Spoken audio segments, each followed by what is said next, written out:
If you've had a little snip here, what are you? You're impotent. It's Jewish! Leviticus. Leviticus is the exactly third the book right of Moses, in which the laws are laid down. The dietary laws are known as kosher laws, exactly. And you can't eat shellfish. You can't, well, yes, not one of... There isn't a shellfish up there. No, but you can't. I'm just saying... That's certainly true. Or pork, that without fins nor scales in the water shall be an abomination unto you. Indeed, indeed. Also, that's where it says you mustn't be gay. That's right. And it's odd, isn't it, how many fundamentalist Christians carry on eating pork? I know. While going on about God-hating gay people. Yeah. And seafood you can't eat. That's right. Especially winkles, obviously. Because that's 2 for the price of 1, isn't it? I've got one too, and I'll show you something I came up with earlier. I'm trying to make vagina there, immediately. That came from my arrangement of letters, you see. It's a little play on the initials. And a human head in the fridge. So I went, adieu. It's free. Maybe just a little camp, I think. Oh, is it camp? Oh, hello. Hello. No, like that. I said there was a greeting, said people, hello, hello, Sailor. Well, no, I think it's a bit of surprise as well. Oh, hello. Yeah, there's more surprise. It's been appropriated by the gays. It's one of those. Anyway. Oh, hello. Hi, Sailor. I think originally... Hello. Hello. Hello. Originally... It's a homophone. They do sound the same. And they hate gay people. No, that's being silly.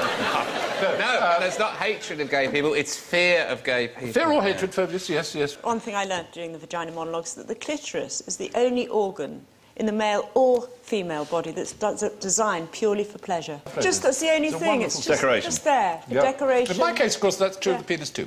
But I have an Arga. Yes, I know, I should be shocked, but I do. And it kept going out. And I got the Arga person to come and look at it. Down the shops, or...? You're out shopping and you see your Arga. You rush over and just as you get there, it's not there and you keep losing it. So the Arga man kept coming and he kept saying it's perfectly fine. And it kept going out again. So eventually he said, I've got to stay overnight, he said. This wasn't, come on. He just said... Because he would come during the day, light it, it was perfect. In the morning, I'd ring him up and say, it's gone out overnight. And he couldn't work it out.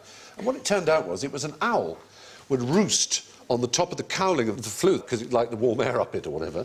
And it would cover itself over it, and it would block it out and stop it. So it's a safety device if you block the chicken. The chicken? If you block the chimney of an Arga, it goes out. Anyway, that's my owl Arga story. Wasn't worth telling. I'm pissed. Never mind. You all know me. Yeah. I'm one of those Johnny jump up, meet me in the corner, and tickle my fancy types. Right? So what am I? Sir, I know, sir. You're the sacked lyricist for Lindisfarne. Because those were the original lyrics for Meet Me on the Corner. That hit of 1972. Does sound like it. Yes. You're a hoarder of many hyphens. I am a hoarder of many hyphens. You've almost got them all. I can add that I'm also a love idol. Are these fishing flies at all? They're not fishing flies. Are they roses? I'm also a meet me in the buttery. Or kiss me in the buttery, occasionally called. Are they types of flowers? They are. All one type of flower, also known as pink of my John. I'm not making it up. Carnations? No. Tulips? No. Johnny might get it because there's a Shakespearean reference.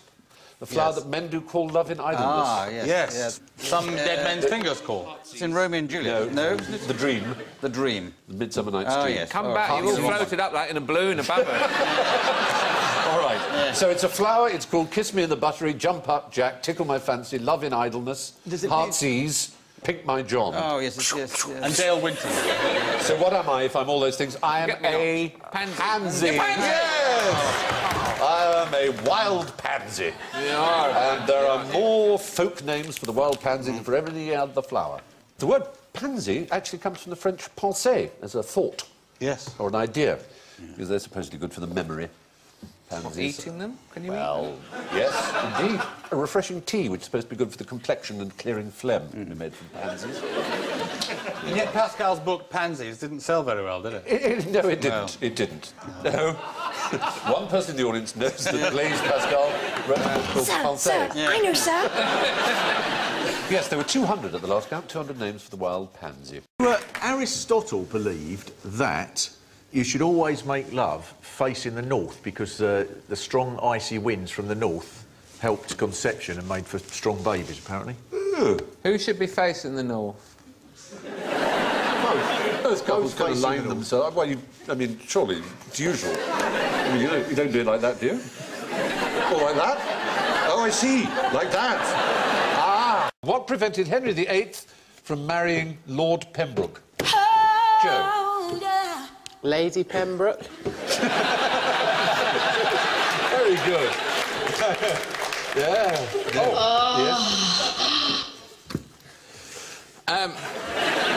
Because gay marriages were illegal.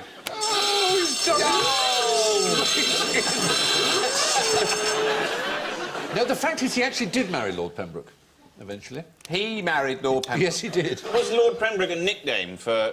A lady! Lord Pembroke was certainly a lady, but absolutely, it was Anne Boleyn.